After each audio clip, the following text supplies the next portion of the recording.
ഒരു single celled പ്രോട്ടോസോമാണ് amoeba. Amoeba പ്രധാനമായിട്ട് കാണപ്പെടുന്ന ഫ്രഷ് വാട്ടർ ലേക്കിൻ്റെയൊക്കെ അടിയിലായിട്ടാണ് കാണപ്പെടുന്നത്. ഇതിലെ ഒരു സ്പീഷീസ് നമ്മുടെ ഹ്യൂമൻ ബീങ്സിന്റെ ഇൻഡസ്ട്രിയിലും കാണപ്പെടാറുണ്ട്. അത് കാരണം ഉണ്ടാകുന്ന രോഗമാണ് അമീബിക് ഡിസെൻട്രി എന്ന് പറയുന്നത്. അമീബയുടെ പ്രധാന ഭാഗങ്ങൾ എന്തൊക്കെയാണെന്ന് വെച്ചാൽ ഒരു ന്യൂക്ലിയസും സൈറ്റോപ്ലാസും ചില വാക്യൂൾസും മാത്രമേ അമീബയ്ക്കുള്ളൂ.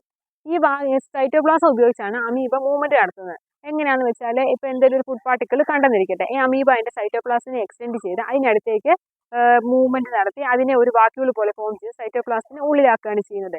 ഇത്തരത്തിലുള്ള ഈ സൈറ്റോപ്ലാസം ഉപയോഗിച്ചുള്ള അമീബയുടെ മൂവ്മെന്റിനെ നമ്മൾ സ്യൂഡോപോഡി എന്നാണ് പറയുന്നത്. അതായത് സ്യൂഡോപോഡി എന്ന് പറയുന്ന വാക്കിനർത്ഥം തന്നെ ഫോൾസ് ഫൂട്ട് എന്നാണ്. അതിന്റെ ആ സൈറ്റോപ്ലാസത്തിനെ ഫോൾസ് ഫൂട്ടായിട്ട് ഉപയോഗിച്ചുകൊണ്ട് അത് മൂവ്മെന്റ് നടത്തുന്നുണ്ട്. പിന്നെ ഇതിന്റെ എക്സ്ക്രീറ്റഡ് മെറ്റീരിയൽ പുറത്തേക്ക് പോകുന്നത് എങ്ങനെയാണെന്ന് വെച്ചാൽ ആ എക്സ്ക്രീറ്റഡ് മെറ്റീരിയലിനെ സൈറ്റോപ്ലാസത്തിനെ സർഫസിലേക്ക് കൊണ്ടുവന്ന് അതിനെ മാക്സിമം ഇതുപോലെ തന്നെ മൂവ്മെന്റ് വെച്ചുകൊണ്ട് പുറത്തേക്ക് കളയുകയാണ് ചെയ്യാറുള്ളത്.